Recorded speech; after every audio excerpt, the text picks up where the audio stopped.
बिस्मिल्लाहिर्रहमानिर्रहीम रब्बिश्रह ली सदरी वयस्सिर ली अमरी वहलुल उक़दतम मिन लिसानी यफ़क़हू क़ौली। ट्रिग्नोमेट्री में हमने हैंड आउट का क्वेश्चन नंबर 4 तक कर लिया था लास्ट क्लास में। क्वेश्चन नंबर 5 एंड ऑनवर्ड्स देखते हैं।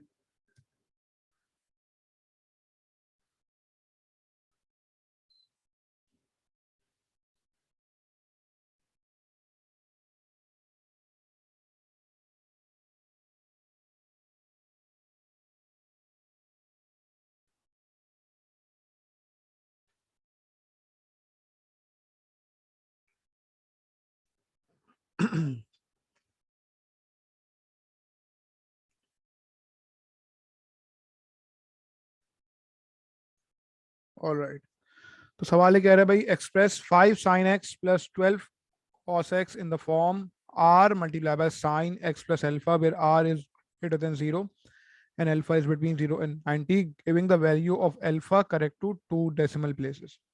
तो r square is equals to a square plus b square, यानी कि r square is equals to 5 square plus 12 square. R is equals to under root of 25 plus 144, यानी कि R is equals to under root of 169. R is equals to 13 और alpha is equals to tan inverse B over A. So alpha is equals to tan inverse 12 over 5. और degree mode की बात कर रहे हैं तो कैलकुलेटर आपका degree mode में होना चाहिए। tan inverse 12 over 5 67.38, correct to two decimal places. Alpha is equal to 67.38.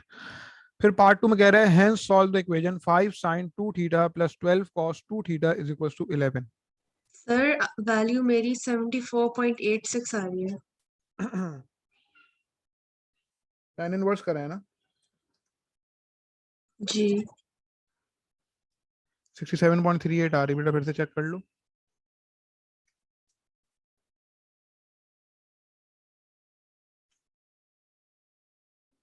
हाँ 67.8 मेरा डिफरेंट मोड में था। ठीक है, फिर उसके बाद पार्ट 2 में कह रहा है hence solve the equation 5 sin 2 theta plus 12 cos 2 theta is equals to 11.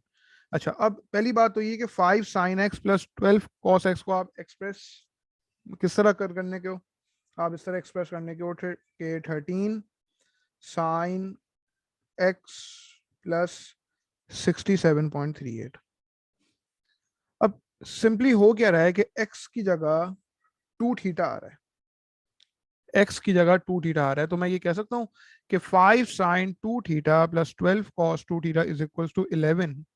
मैं अगर 5 sin 2 theta plus 12 cos 2 theta की जगह कुछ लिखना चाहूं तो मैं ये लिख सकता हूं कि 13 sin x की जगह क्या आ रहा है 2 थीटा, तो मैं लिख दूं 13 sin 2 थीटा प्लस 67.38, यानी कि इस हार्मोनिक फॉर्म की जगह मैंने इसकी आइडेंटिटी को जिस तरह लिख दी।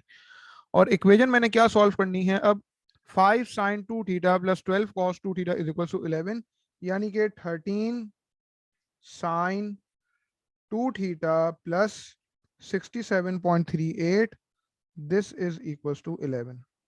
Agreed with this? जी सर। अब देखो सवाल में x एक वेरिएबल ऑलरेडी इस्तेमाल हो चुका है, हम इसको आसान बनाने के लिए एक सब्स्टिट्यूशन ले लेते हैं। Let's say y is equal to 2 theta plus 67.38, यानी कि अभी जो आपकी देखो थीटा की जो रिक्वायर्ड रेंज है ना वो 0 से लेकर 180 तक है, और वो दोनों एक्सक्लूसिव हैं, दोनों इंक्लूडेड नहीं है, यानी कि theta is greater then 0 and less then 180। तो अब जब हम सवाल को अपने लिए आसान बनाया, हमने एक सब्स्टिट्यूशन यूज करी। Let's say y is equal to 2 theta plus 67.38, यानी कि 13 sin y is equal to 11, यानी कि sin y is equal to 11 over 13। अब जाहिर सी बात है, जब मैंने y की सब्स्टिट्यूशन ली है तो पहले मैं इस इक्वेशन के सॉल्यूशंस निकालूंगा इन टर्म्स ऑफ y, यानी कि बेसिक एंगल भी मेरा जो आएगा वो भी y का ही होगा। तो अब रेंज मेरी 0 से लेकर 180 है थीटा की, तो पहले मैं रेंज को एडजस्ट करूंगा y के हिसाब से। अच्छा, अगर थीटा की रेंज 0 से लेकर 180 तक है, तो 2 थीटा की रेंज क्या हो जाएगी, multiply by 2 on both sides, यानी कि 0 से लेकर 360, और 2 थीटा प्लस 67.38 की रेंज चाहिए, यानी कि y की रेंज चाहिए मुझे। 2 थीटा प्लस 67.38 की रेंज चाहिए, so I will add 67.38 on both sides. 360 plus 67.38 कितना हो गया, 427.38, यानी कि ये जो रेंज अभी मैंने आपके सामने लिखी है जस्ट, ये y की रेंज हो गई, ये आपकी y की रेंज हो गई, that y is greater than 67.38 and y is less than 427.38। अब जब मैं इस इक्वेशन को सॉल्व करूंगा ना, sine y is equal to 11/13, तो अब मैं इस रेंज को कंसिडर करते हुए सॉल्व करूंगा, और पहले y के जितने सॉल्यूशंस इस इंटरवल में बनते हैं पहले वो निकाल लूंगा, और फिर थीटा के हिसाब से एडजस्ट करूंगा, और फाइनल आंसर्स मेरे फिर 0 से लेकर 180 के बीच में आएंगे, जो कि थीटा के होंगे। तो अब मैं बेसिक एंगल निकाल रहा हूँ इन टर्म्स ऑफ y। अब अल्फा चूंकि ऑलरेडी चीज ऑक्यूपाई हो चुकी है, तो मैं फिर से अल्फा इस्तेमाल नहीं कर रहा, मैं कह रहा हूँ let's say beta. Beta is equal to sine inverse 11/13, यानी कि beta is equal to how much, ये कितना आ रहा है देखो, साइन इनवर्स 11/13 57.8. 57.795 है, तो 57.80 correct to 2 decimal places. Basic angle हमेशा करेक्ट टू 2 डेसिमल प्लेसेस ले लिया करो, 57.80, ठीक है। अब since we are considering the positive value of sine y and sine is positive in the first quadrant and the second quadrant, ठीक है। तो फर्स्ट क्वाड्रेंट और सेकंड क्वाड्रेंट में हम बना देंगे slant lines, and the basic angle always lies between the slant line and the horizontal axis, यानी कि 57.80 यहाँ पे एंड 57.80 कुछ यहाँ पे, यानी कि मेरे पास एक सॉल्यूशन क्या हो जाना चाहिए यहाँ पे 57.80, लेकिन नहीं, मैं y की टर्म्स में इक्वेशन को सॉल्व कर रहा हूँ ना, y की रेंज मेरी स्टार्ट ही 67.38 से होती है, तो ये जो y इज इक्वल टू 57.8 होगा, इसके साथ में लिख दूंगा दिस इज रिजेक्टेड, रिजेक्टेड, क्योंकि ये y की रेंज से आउट है, y की रेंज 67.38 से स्टार्ट होती है। दूसरा होगा मेरे पास y is equal to 180 minus 57.80, यानी कि 122.2, y इज इक्वल टू 122.2। ये पहले मैंने क्या करा, फर्स्ट क्वाड्रेंट और फिर सेकंड क्वाड्रेंट। फिर मैं एक काम करता हूँ भाई, चूंकि मेरी रेंज जो है वो 427.38 तक है, तो जाहिर सी बात है मैं एक पूरा साइकिल कंप्लीट चल के फिर मैं वापसी 57.80 ऐड कर सकता हूँ, यानी कि 360 प्लस 57.8 कितना होता है, ये 360 प्लस 57.80, दिस इज 417.8। क्या ये रेंज में आ रहा है y की, जी बिल्कुल आ रहा है, इस रेंज में आ रहा है 417.8, यानी कि y का एक और सोल्यूशन क्या हो गया 417.8। ये जो दो सॉल्यूशंस आए हैं ये y के आए हैं, यानी कि y is equal to 122.2 and 417.8। आगे अगर हम जाएंगे तो हम y की रेंज से आउट हो जाएंगे ना, तो पता क्या चला कि ये दो सॉल्यूशंस जो y के हैं ये एक्चुअली 2 थीटा प्लस 67.38 के हैं, और y है क्या, यही 2 थीटा प्लस 67.38, यानी कि 2 थीटा प्लस 67.38 की दो वैल्यूज हैं, एक है 122.2 और एक है आपके पास 417.8। अब अगर मुझे 2 थीटा के सॉल्यूशंस निकालने होंगे तो मैं क्या करूंगा, दोनों में से 67.38 सब्ट्रैक्ट कर दूंगा, तो 2 थीटा की दो पॉसिबल वैल्यूज आ जाएंगी, 122.2 माइनस 67.38, यानी कि पहली वाली आ रही है 54.82 और दूसरी वाली वैल्यू आएगी 417.8 में से आपने 67.38 सब्ट्रैक्ट कर देना है, यानी कि 2 थीटा की जो दूसरी वैल्यू आ रही है वो 350.42 है, 350.42। थीटा के आंसर्स नहीं है, दोनों को डिवाइड बाय 2 कर देंगे, और final answers will be correct to 1 decimal place. जब एंगल आपका डिग्री में होता है आपको 1 डेसिमल प्लेस पे अपना आंसर फाइनल लिखना होता है, 54.82 डिवाइडेड बाय 2, दिस इज 27.41, यानी कि 27.4, और 350.42 डिवाइडेड बाय 2 यानी कि 175.21, यानी कि 175.2। These are your 2 acceptable answers. ये बात क्लियर हो रही है बेटा, कोई मसला? These No, are sir. your only two acceptable answers. आगे बढ़ूं, यहाँ तक वर्किंग कॉपी हो गई? जी. All right, then we have question number 6.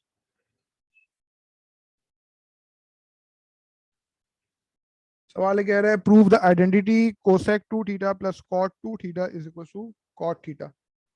अब जब मैं कोसेक थीटा की जगह 1 अपॉन साइन थीटा लिख सकता हूं, तो कोसेक 2 थीटा की जगह मैं 1 अपॉन साइन 2 थीटा भी लिख सकता हूं।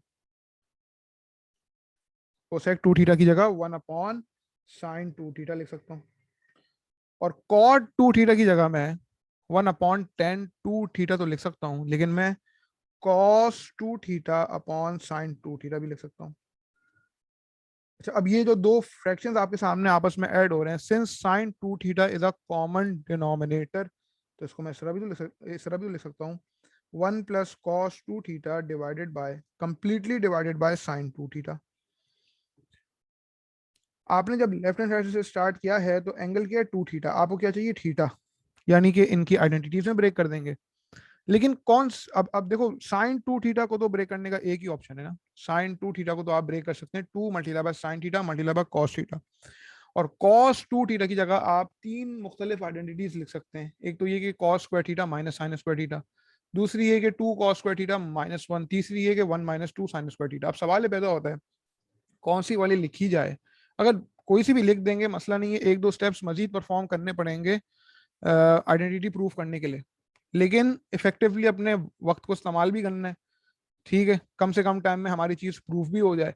तो कॉस 2 थीटा की जगह मैं कौन सी आइडेंटिटी लिखूं? देखो मैंने प्रूफ क्या करना है यहाँ पे, प्रूफ करना है कॉट थीटा। कॉट थीटा को मैं क्या कह सकता हूँ, cos theta divided by sine theta, यानी कि न्यूमरेटर में कॉस डिनोमिनेटर में साइन। अब साइन टू थीटा को तो एक्सप्रेस करने का मेरे पास एक ही ऑप्शन है, और कोई ऑप्शन नहीं है। यहाँ पे मेरे पास तीन ऑप्शन है कॉस 2 थीटा को ब्रेक करने के। तो अकल इसी बात का तकाजा करती है कि कॉस 2 थीटा को आप उस आइडेंटिटी में ब्रेक करो जो कि कंप्लीटली कॉस की फॉर्म में आ जाए, सच डैट कि न्यूमरेटर में कॉस बच जाए डिनोमिनेटर में साइन बच जाए, तो वो फाइनली आप कॉट थीटा पे अराइव हो जाओगे। अगर आपने completely in the form of cos theta नहीं एक्सप्रेस करा, बाकी दो में एक्सप्रेस कर दिया, तो एक स्टेप आपको मजीद और परफॉर्म करना पड़ेगा। तो वो क्यों करें भाई, जब हम अभी से कर सकते हैं वो काम।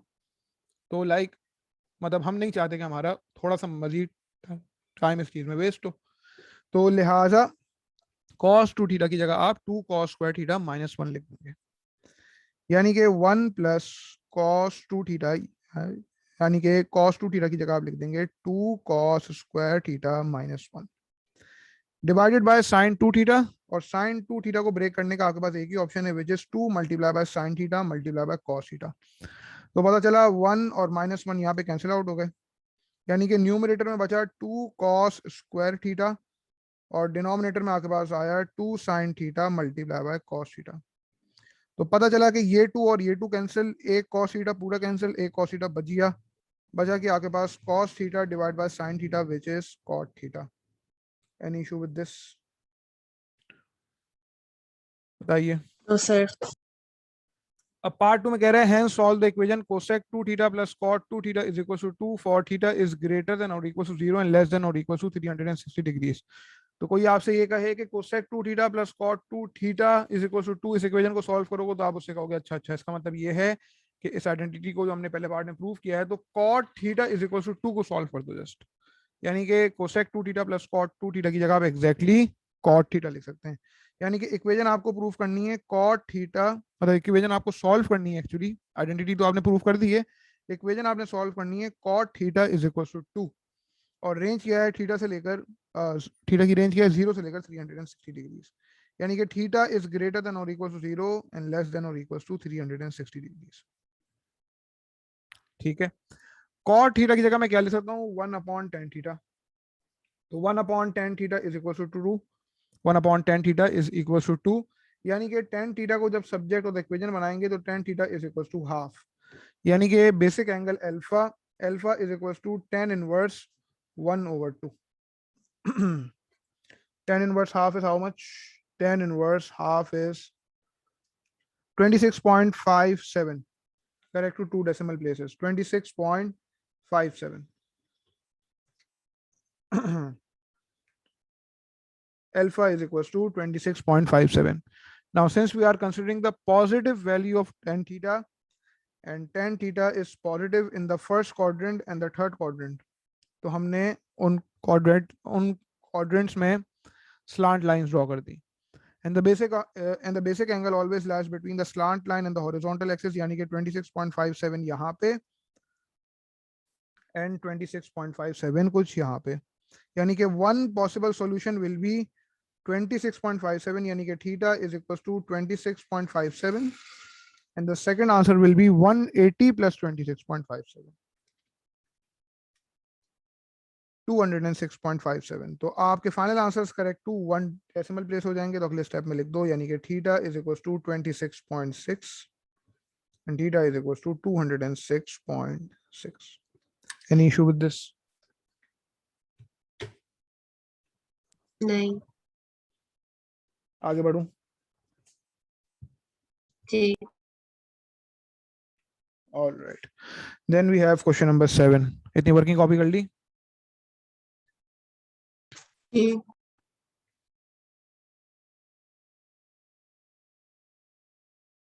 Question number 7 का कह रहे हैं the angles alpha and beta lie in the interval x is greater than 0 less than 180 and are such that tan alpha is equals to 2 times tan beta and tan alpha plus beta is equals to 3. Find the possible values of alpha and beta. 6 marks. सबसे पहली बात हमें ये पता है कि tan alpha plus beta is equals to 3. इसको आप एक्सप्रेस कैसे कर सकते हो? आप इसको ब्रेक कर दो, tan alpha plus tan beta यानी कि उसकी आइडेंटिटी में upon 1 minus tan alpha times tan beta and this is equals to 3. ठीक है, और आपको ये पता है कि tan alpha की जगह 2 मल्टीप्लाई बाय tan beta लिखा जा सकता है, या तो tan alpha जो कि सब्जेक्ट बना हुआ है इसी को इस्तेमाल करो, tan alpha is equals to 2 tan beta, या फिर tan beta को सब्जेक्ट बना दो, उसकी जगह tan alpha ओवर 2 लिख दो. तो tan alpha की जगह मैं 2 tan beta लिख सकता हूँ, यानी कि tan alpha जहाँ पे लिखा हुआ होगा वहां पे मैं लिख दूंगा 2 tan beta. तो 2 tan beta प्लस tan beta upon 1 minus 2 tan beta times tan beta and this whole thing is equals to 3. अब पूरी इक्वेशन मेरे पास in terms of tan beta आ गई, यानी कि न्यूमरेटर में 2 tan beta प्लस tan beta सिंपलीफाई होकर ये 3 tan beta हो गया, ऐड हो गई ये दोनों, और 1 माइनस 2 tan स्क्वायर बीटा. पता चला मेरे पास tan बीटा की फॉर्म में एक क्वाड्रेटिक इक्वेशन बन जाएगी, यानी कि 3 tan beta is equals to 3 minus 6 tan square beta. मैंने क्या करा, इस टर्म को पूरे डिनोमिनेटर को 3 के साथ मल्टीप्लाई करा दिया, यानी कि मेरे पास एक क्वाड्रेटिक इक्वेशन बन गई है tan बीटा की फॉर्म में, which is 6 tan square beta plus 3 tan beta minus 3 plus 3 tan beta minus 3 is equal to 0. इस पूरी इक्वेशन को मैं सिंप्लीफाई भी कर सकता हूँ, पूरी इक्वेशन को डिवाइडेड बाय 3 कर दूंगा, तो 2 tan square beta plus tan beta minus 1 is equal to 0. यानी कि अब मैं क्वाड्रेटिक फॉर्मूला अप्लाई कर रहा हूँ, tan beta is equal to minus 1. Sir आप पिछली स्लाइड पे जा सकते हैं एक सेकंड? जी एक मिनट जा सकता हूँ, बिल्कुल जा सकता हूँ, एक minute. -1 plus minus under root 1 square minus 4 times 2 times minus 1 and then divided by 2 times 2. जी इसमें तो कुछ पूछना है?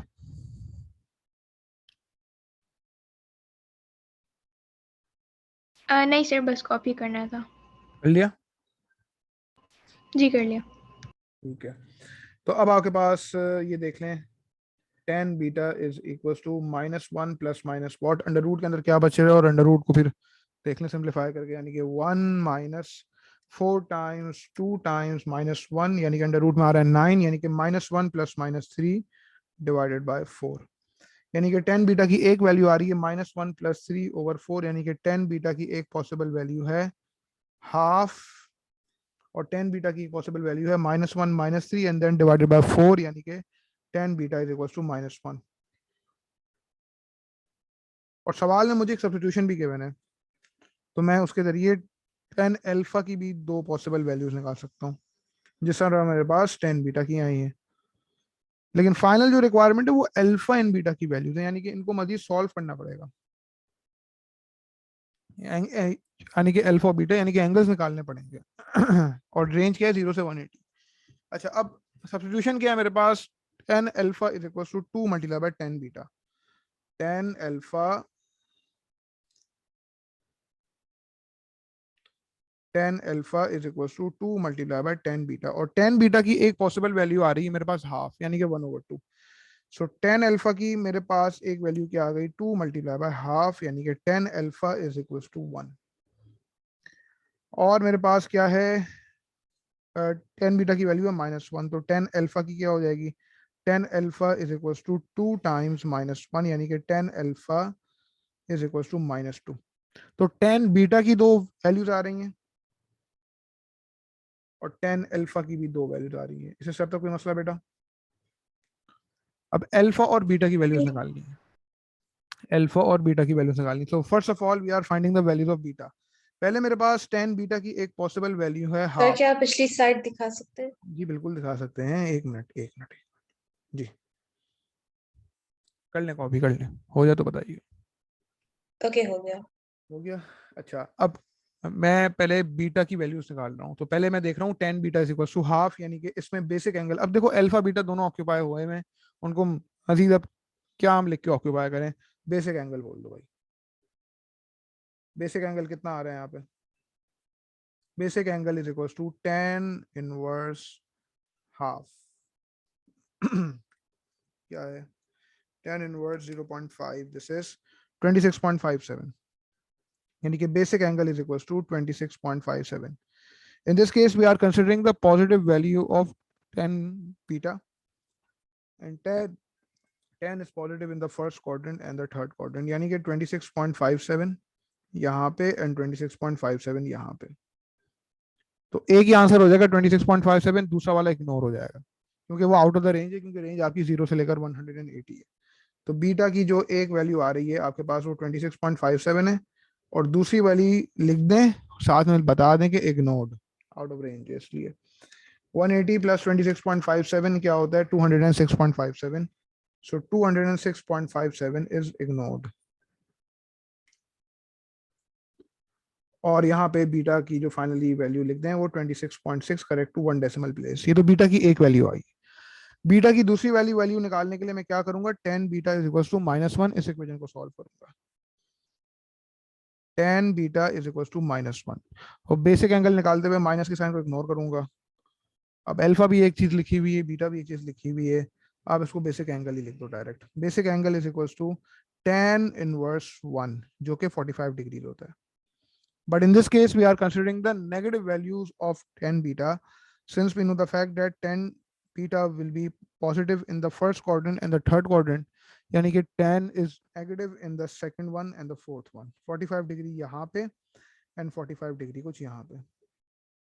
तो एक आंसर क्या हो रहा होगा, 180 माइनस 45। तो बीटा की जो एक वैल्यू यहाँ पे इस केस में बनती है वो 180 माइनस 45, यानी कि बीटा इज इक्वल टू 135। और दूसरी वाली वैल्यू लिख दें, लेकिन उसको फिर लिख देगा कि रिजेक्ट हो गई है, 360 minus 45, this is 315, rejected, ignored. So beta की जो दूसरी वैल्यू बनती है with in the required range, this is 135 degree. फिर अब मैं निकालने लगा हूं अल्फा की वैल्यूज।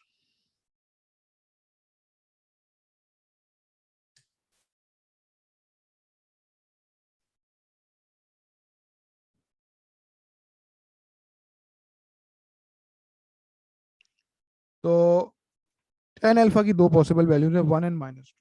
तो tan alpha is equal to 1, यानी कि basic angle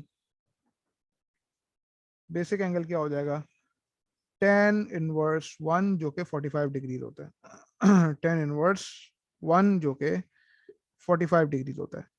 now in this case we are considering the positive value of tan alpha, यानी कि 10 is positive in the first quadrant and the third quadrant, यानी कि 45 degrees कुछ यहाँ पे and 45 degrees जो है वो कुछ यहाँ पे।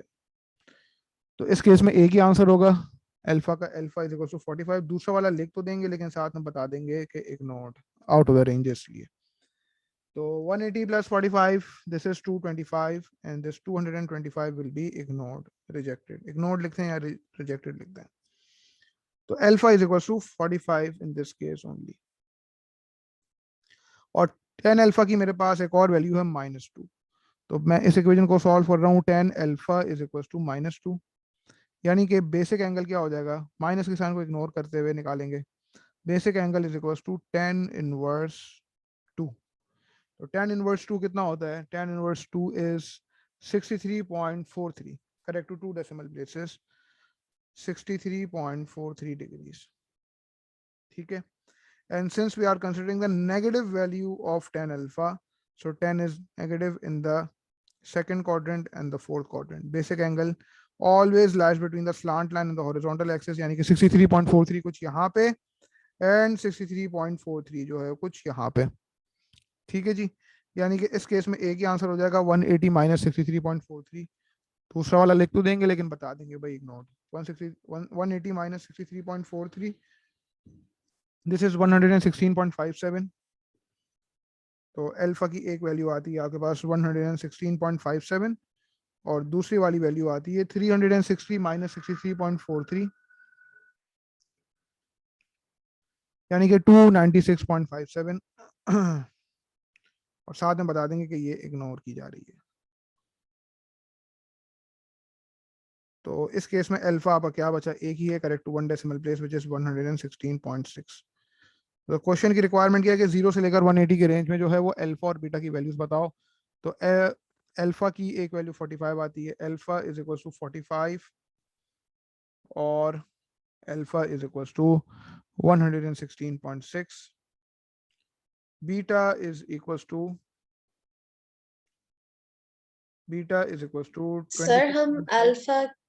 सर हम बेसिक एंगल वाली वैल्यू नहीं लेंगे 63.43. क्यों बेटा क्यों लेंगे? बिकॉज 10 की हम नेगेटिव वैल्यू कंसिडर कर रहे हैं ना. 10 is negative in the second quadrant and the fourth quadrant. ठीक है. यानी कि बीटा इज इक्वल टू 26.6 और beta is equal to how much? 135. These are your 4 acceptable answers, nothing else. Complete 6 marks for this working. Clear हो रहा है बेटा? आगे बढ़ूं? यहाँ तो कॉपी हो गया. एक सेकंड सर. जी निकाल लें.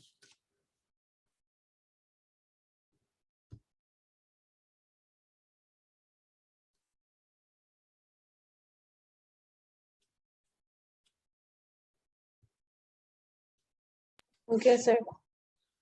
All right, let's move on to next questions. Question number 8 onwards. Question number 12, 13, 14 and question number 40. बीच में example number 11 वही उस recording में जो है वो repeat हुई जो हमने पिछली क्लास में अच्छी तरह कवर कर ली है. चाहो तो फिर से देख लेना. तो वो जो सवाल मैंने करा दिए उनकी जो रिकॉर्डिंग भेजी वो मैं नहीं कराऊंगा, वो आप लोग वहीं से देख के कर लीजिएगा. कुछ ना समझ आए उसमें से तो पूछ लीजिएगा.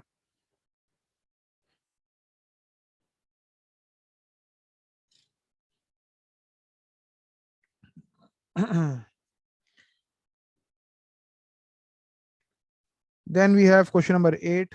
It is given that cos alpha is equal to 3/5 where alpha is greater than 0 less than 90, showing your working and without using a calculator to evaluate a. अच्छा ये alpha नहीं है, a है, सॉरी. तो cos a is equal to 3/5. हमें a की value निकालनी है, मतलब showing your working and without using a calculator to evaluate a, find the exact value. Part 1 में कह रहा है find the exact value of sin a minus 30. sin a minus 30 इसको जरा देखते हैं. अच्छा पहले तो ये काम करो, sin a minus 30 को एक्सपेंड करो. sin a minus 30 की जगह मैं क्या लिख सकता हूँ? इसको अगर मैं इसकी आइडेंटिटी यूज करूं तो sin a cos 30 minus cos a sin 30. अब तक आइडेंटिटीज बेटा सबको याद हो जानी चाहिए. ठीक है. तो अब जो चीजें कैलकुलेटर में लिखी जा सकती हैं वो लिखेंगे. ठीक है. यानी कि cos 30 की एग्जैक्ट वैल्यू क्या? √3/2, यानी कि √3/2 sin a माइनस sin 30 की हाफ, sin 30 की वैल्यू थी हाफ, यानी कि minus half times cos a. अब देखो cos a की वैल्यू पता है 3/5.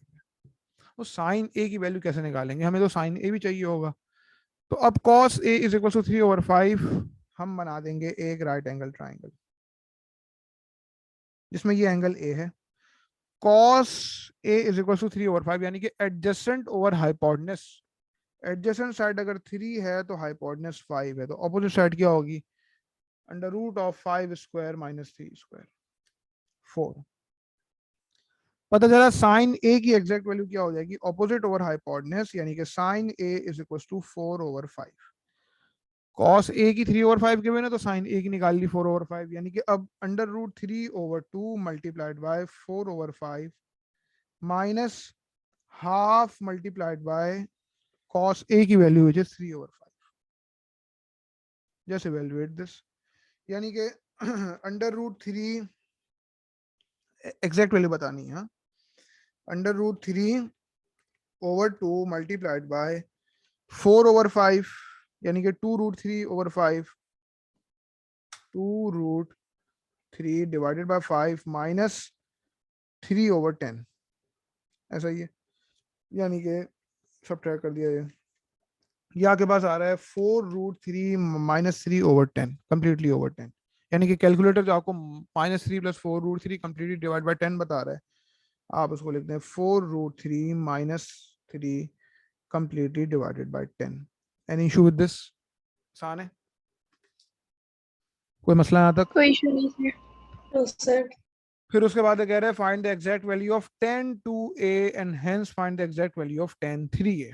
tan 2a की निकालनी है, तो tan 2a के लिए आइडेंटिटी इस्तेमाल कर देंगे। tan 2a is equal to 2 tan a upon 1 minus n square है, ये आइडेंटिटी आपको पता होनी चाहिए। 2 tan a upon 1 minus tan square a। अब साइन ए की पता है, कॉस ए की पता है, तो tan a की भी निकाल लेंगे, मसला नहीं है, opposite over adjacent. tan a is equal to 4/3। tan a की एग्जैक्ट वैल्यू क्या है, ऑपोजिट ओवर एडजेसेंट, उसी राइट एंगल ट्रायंगल को देखते हुए हमने tan a की वैल्यू निकाल ली 4/3। अब उसके बाद आपको पता है क्या करना है, 2 multiplied by 4/3 divided by 1 minus, अब देखो tan स्क्वायर थीटा का मतलब क्या है, tan थीटा की वैल्यू का स्क्वायर, यानी कि 1 माइनस 4/3 का स्क्वायर। तो पहले आप देख लो न्यूमरेटर में क्या आ रहा है 8/3 और डिनोमिनेटर में क्या आ रहा है 1 माइनस 16/9, कितना हो गया ये -7/9, यानी कि 8/3 डिवाइडेड बाय 8/3 डिवाइडेड बाय -7/9, ये पूरा कैलकुलेटर में लिख दिया। 8/3 डिवाइडेड बाय -7/9 यानी कि -24/7। tan 2a की एग्जैक्ट वैल्यू -24/7 आ रही है। आई होप इसमें तो कोई इशू नहीं है। फिर उसके बाद है tan 3a, तो tan 3a के लिए हम क्या करेंगे, ट्रिग्नोमेट्रिक एडिशन फॉर्मूला इस्तेमाल कर लेंगे।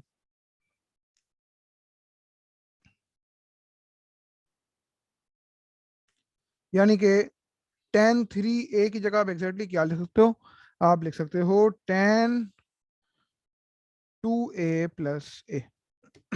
ठीक है, तो tan 2a प्लस a को अगर आप एक्सपेंड कर दो तो आपने क्या करना है, एक्सपेंशन अगर करेंगे तो ये tan 2a plus tan a हो जाएगा upon 1 minus tan 2a times tan a, tan 2a times tan a।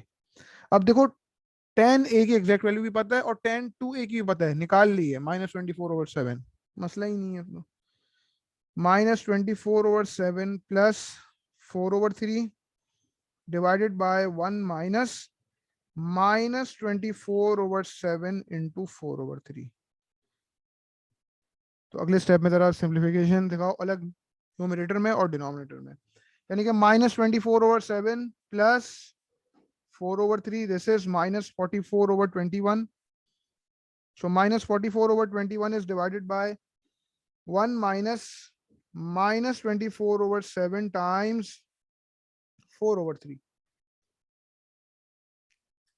Denominator में आ रहा है 39/7, यानी कि -44/21 डिवाइडेड बाय 39/7, दिस इज -44/117, यानी कि tan 3a की जो है एग्जैक्ट वैल्यू आपके पास -44 divided by 117 आ रही है. Any issue with this? Anush, Michelle बताएं. No, sir. No, sir. अब एक सवाल आप लोगों को खुद करने को दूं.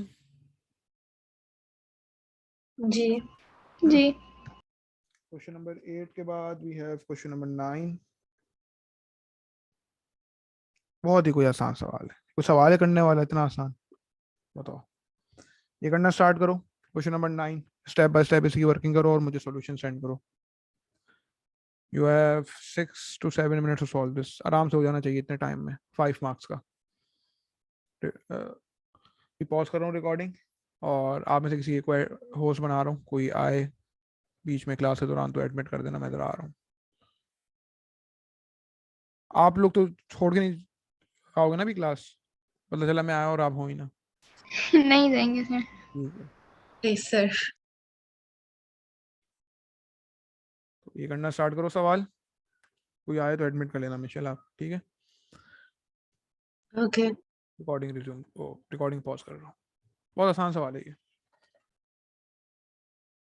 ऑलराइट, तो क्वेश्चन नंबर 9 का जो आंसर आपके पास आ रहा है एक है आपके पास answer theta is equal to 9.9 और दूसरा है 189.9. तो जो स्टूडेंट्स रिकॉर्डिंग देख रहे हैं खुद से अटेम्प्ट करेंगे. ना समझ आए तो पूछ लीजिएगा. Then we have question number 10.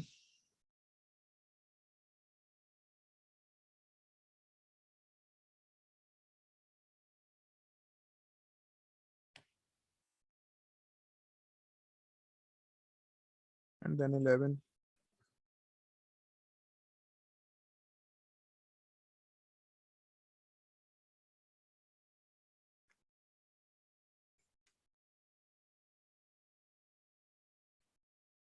सवाल ये कह रहा है solve the equation cos theta plus 4 cos 2 theta is equal to 3 giving all the solutions in the interval theta is greater than or equal to 0 less than or equals to 180 degrees. ठीक है जी. तो cos theta plus 4 cos 2 theta. अब cos 2 theta की जगह मैं कौन सी identity break करूं जो कि completely in the form of cos ले आए. उससे फायदा क्या होगा? उससे फायदा ये होगा कि आपके पास cos थीटा की फॉर्म में एक क्वाड्रेटिक इक्वेशन आ जाएगी. तो cos theta plus 4 multiplied by 2 cos square theta minus 1 and this whole thing is equal to 3. यानी कि cos theta plus 8 cos square theta minus 4 this is equal to 3. यानी कि cos थीटा की form में एक क्वाड्रेटिक इक्वेशन बनी 8 cos square theta plus cos theta minus 4 minus 3 and this is equal to 0. यानी कि 8 cos square theta plus cos theta minus 7 is equal to 0. ठीक है जी. यानी कि आप यहाँ पे क्वाड्रेटिक फॉर्मूला अप्लाई करते हैं जस्ट.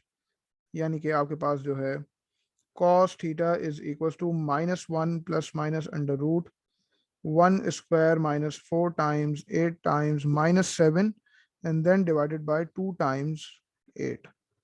ठीक है. यानी कि आप देख लें अंडर रूट के अंदर क्या बच रहा है.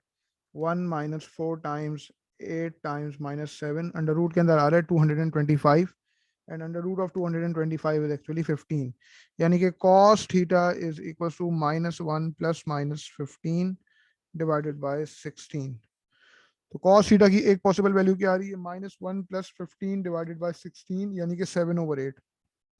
cos थीटा की एक पॉसिबल वैल्यू आ रही है 7/8 और दूसरी वाली वैल्यू क्या आ रही है? Minus 1 minus 15 and then divided by 16 यानी कि माइनस 1. cos थीटा की वैल्यू दूसरी आ रही है माइनस 1. हमने ये सॉल्व करना है 0 से लेकर 180. अब देखो साइन थीटा और cos थीटा की वैल्यू जब +1 -1 या 0 के इक्वल होती है तो ये तो वो एंगल्स होते हैं या तो हॉरिजॉन्टल एक्सिस पे लाई कर रहे होते हैं या वर्टिकल एक्सिस पे लाई कर रहे होते हैं. ये स्लांट लाइंस नहीं बना रहे होते ये एंगल्स. ठीक है जी.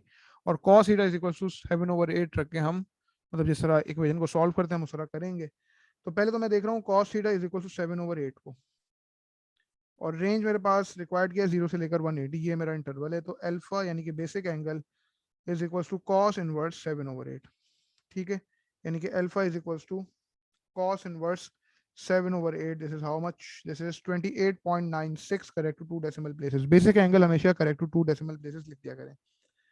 alpha is equals to 28.96 degrees. Since we are considering the positive value of cos theta, तो cos is positive in the first quadrant and the fourth quadrant, यानी कि एक आंसर तो 28.96 और दूसरा वाला जो भी होगा वो इग्नोर हो जाएगा because out of the range है. रेंज बिकॉज स्पेसिफाइड जो है वो 0 से लेकर 180 तक है. तो थीटा इज इक्वल टू 28.96 और दूसरा वाला 360 minus 28.96. This is 331.04, but this will be ignored. तो correct to one decimal place theta की एक वैल्यू अभी आ रही है 29.0, क्योंकि 28.96 को correct to one decimal place लिखने जाएंगे तो वो 29.0 लिखना पड़ेगा. अच्छा, अब आपके पास है cos theta is equal to -1. अब इसके लिए हम उसकी हेल्प ले लेते हैं यूनिट सर्कल की. भाई देखा जाए तो वैसे तो ये डायग्राम जो स्केच बनाते हैं ये भी एक यूनिट सर्कल ही है, लेकिन हम क्या करते हैं, हमें ये पता है कि जब ऐसी वैल्यूज जो हों cos थीटा और sin थीटा की +1 -1 ये 0 के अलावा, तो वहां पे स्लांट एंगल्स मतलब स्लांट लाइन पे एंगल्स बन रहे होते हैं. तो वो स्लांट लाइंस बन रही होती हैं, इस तरह हम इसको क्विकली इसको सॉल्व करने के लिए ये स्केच हम इतना बनाते हैं. वरना देखा जाए ये भी एक यूनिट सर्कल ही है पूरा. यहाँ पे हमें पूरे यूनिट सर्कल की हेल्प जरा लेनी होगी. हमें पता है ये एंगल 0 है, ये 90 है, ये 180, ये 270 और ये 360 एंड सो ऑन. लेकिन हमें ये भी पता है कि हर कोऑर्डिनेट जो है वो cos x, sin x की फॉर्म में, हर कोऑर्डिनेट आपका cos x, sin x की फॉर्म में, और यूनिट सर्कल में radius is basically equals to 1. तो 1 यहाँ पे, 1 यहाँ पे -1 का पॉइंट हो जाएगा और यहाँ पे -1 का पॉइंट हो जाएगा. तो हर कोऑर्डिनेट चूंकि cos x, sin x की फॉर्म में होता है, हमें देखना है कि cos x की वैल्यू -1 कहाँ पे आती है, यानी कि cos थीटा की वैल्यू, क्योंकि हम यहाँ पे थीटा की बात कर रहे हैं तो cos थीटा को देखेंगे. cos थीटा की वैल्यू -1 जो है वो कहाँ पर आती है, सिर्फ यहाँ पर आती है और कहीं नहीं आती. और चूंकि यहाँ पे रेंज में 180 इंक्लूडेड है, अगर ये इंक्लूडेड ना होता 180 रेंज में तो फिर ये आंसर भी नहीं होता इस केस के अंदर. चूंकि ये इंक्लूडेड है लिहाजा theta will be equal to 180 degrees. आप यहाँ पे यूनिट सर्कल का स्केच बना के इसकी हेल्प ले सकते हैं, वरना कोई मसला नहीं. आपको ये तो पता है ना कि हॉरिजॉन्टल या वर्टिकल एक्सिस पे जितने भी एंगल होते हैं वो होते कौन कौन से, 0, 90, 180, 270, 360, एक एक करके पुट करते हैं वैल्यूज. यानी कि cos 0 पुट करेंगे कैलकुलेटर में तो 1 आएगा. ठीक है, इसी तरह आप ये सारे वैल्यूज पुट करते रहें और आपके पास जो है वो वैल्यूज आती रहेंगी. यानी कि cos 90 की वैल्यू आ जाएगी 0, फिर आप देखेंगे cos 180 की वैल्यू आती है -1. ओके, आ रही है तो थीटा इज इक्वल टू 180. फिर इस तरह 270 और 360 भी पुट करके चेक कर लें, वरना ये सीक्वेंस भी आपको याद हो ही गया होगा. तो in this case there are only two answers, theta is equal to 29.0 and theta is equal to 180 degrees. Any issue with this, बताइए, बोलें.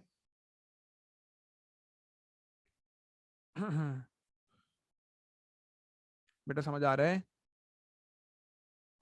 कोई जी मसला? जी सर, सर. आगे बढ़ूं? और वर्किंग कॉपी हो गई? हो गई. ठीक है. Then we have question number 11.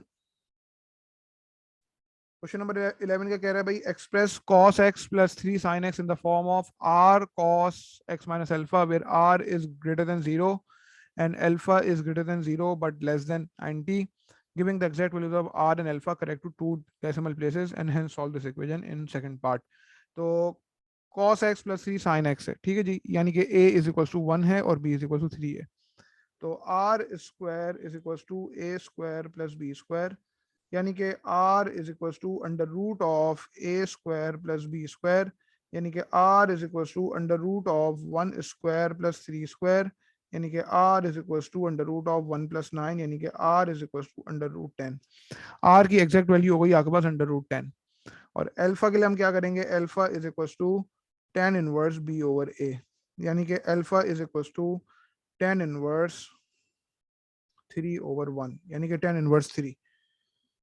10 inverse 3 कितना होता है भाई, 10 inverse 3 is 71.57. Alpha is equal to 71.57. R और अल्फा निकालने के बाद फिर इसको एक्सप्रेस भी करते हैं इस फॉर्म में, यानी कि under root 10 cos x minus 71.57. ये कोई मसला नहीं है, 3 मार्क्स वैसे ही मिल गए.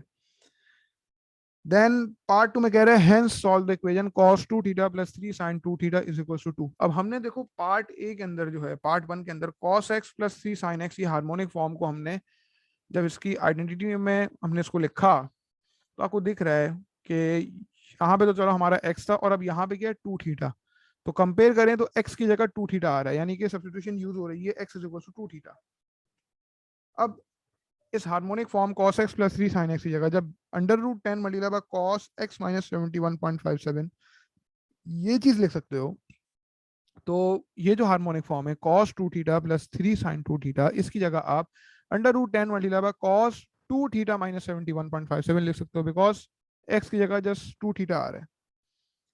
तो under root 10 multiply by cos 2 theta minus 71.57, और इसके अंदर आप इक्वेट किससे कर रहे हो, 2 से इक्वेट कर रहे हो ना, तो 2 से इक्वेट कर दो।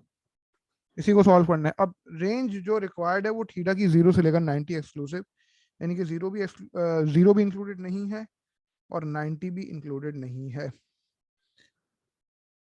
तो x ऑलरेडी इस्तेमाल हो चुका था, मैं यहाँ पे एक सब्स्टिट्यूशन लेता हूँ आसान बनाने के लिए, y is equal to 2 theta minus 71.57।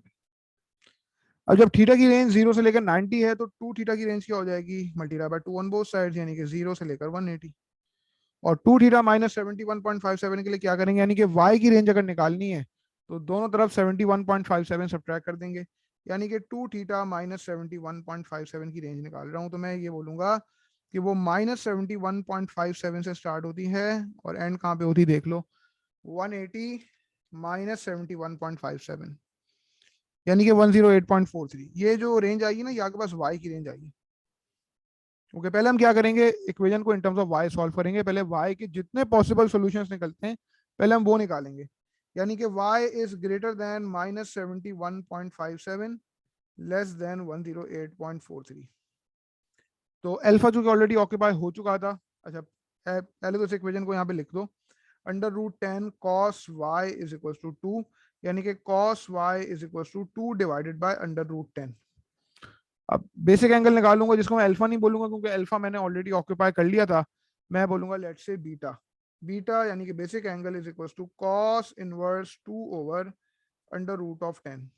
कितना आ रहा है ये, cos inverse 2 over under root 10 is basically 50.77।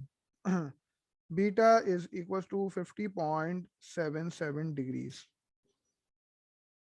तो पहले तो हम क्या करेंगे, इक्वेशन को in terms of y solve करते हैं। y के जो दो y के जितने भी पॉसिबल सॉल्यूशंस बनते हैं y की रेंज में वो लिख दिए जाएंगे और फिर उनको एडजस्ट कर दिया जाएगा, कोई मसला ही नहीं।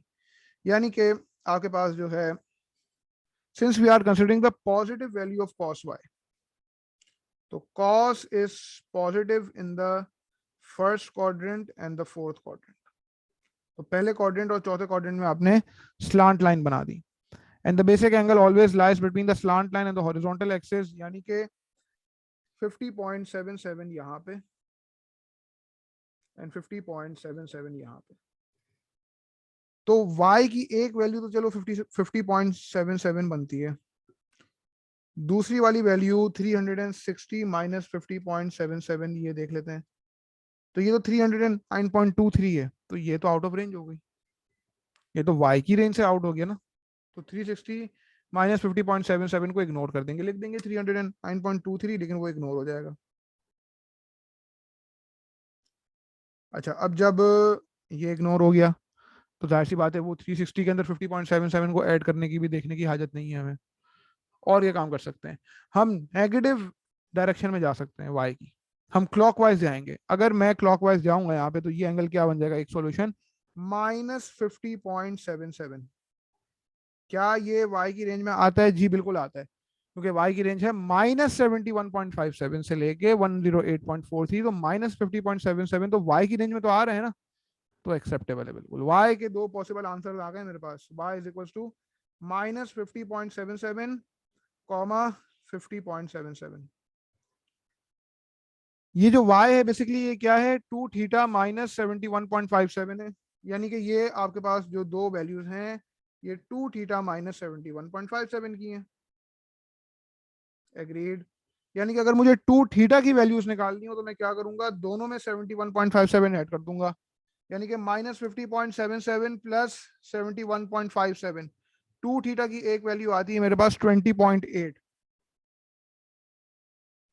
और दूसरी वाली वैल्यू क्या आती है 50.77 प्लस 71.57 यानी कि 122.34, यानी कि 122.34 पहले लिख दो।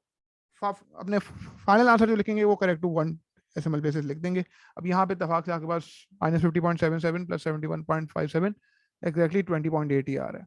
तो थीटा की जो दो वैल्यूज हो गई, क्या करेंगे, इन दोनों को डिवाइड बाय 2 कर देंगे, यानी कि 20.8 डिवाइडेड बाय 2 यानी कि 10.4 डिग्रीज। थीटा की एक वैल्यू आ रही है 10.4 डिग्री और दूसरी वाली वैल्यू आ रही है 123.34 डिवाइड बाय 2 61.67 यानी correct to 1 decimal place 61.7। Final answer आपके 0 से लेकर 90 के बीच में आ गए। Any issue with this question please बताएं। 10.4 कोई इश्यू नहीं सर। 10.4 एंड 61.67। अच्छा मैं एक मिनट, हमारा जो बेसिक एंगल क्या आ रहा था, ओके 50.77 प्लस 71.57 यानी कि ये फिर डिवाइडेड बाय 2 हो गया। ये इसको करेक्शन करना था, ये 122.34 था, मैंने 123.34 लिख दिया गलती से। ये जरा 50.77 प्लस 71.57 122.34 है, सॉरी यहाँ करेक्शन कर लो। ये 122.34 और 122.34 जब डिवाइड बाय 2 होगा, so this will be 61.17 यानी कि correct to 1 decimal place 61.2। these are your 2 acceptable answers। बात क्लियर हो रही है बेटा सबको? जी जी सर। सर। तो क्वेश्चन नंबर ये कौन सा था आपका, question number 10 sorry 11, question number 12 13 14 और 40 इनकी मैंने रिकॉर्डिंग्स भेज दी हैं, वो आप लोग वहां से देख लेना।